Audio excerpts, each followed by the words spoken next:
বুঝতেছেন আপনারা? তাহলে কোরআন শোনার দ্বারা, শ্রবণের দ্বারা, কোরআনের আলোচনা শ্রবণের দ্বারা ঈমান বৃদ্ধি পায়। কে বলেছেন? আল্লাহ বলেছেন। তার বিপরীত সাইডও আছে। কিছু মানুষ কোরআনের আলোচনা তাদের মন মতো না হওয়ার কারণে তাদের চেহারার মধ্যে আগুন ধরে যায়। যারা মোমেন পরিষ্কার বুঝে যাবেন, যারা মোমেন তারা কোরআন শুনলে তাদের ঈমান কি হয়? বৃদ্ধি পায়। এই জন্য মোমেন কোরআন শুনতে চাই, কোরআনের আলোচনা শুনতে চাই।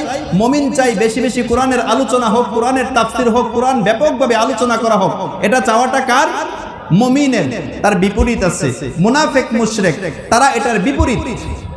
খুলেন কোরআন, আল্লাহ বলেন وقال الذين كفروا لا تسمعوا لهذا القرآن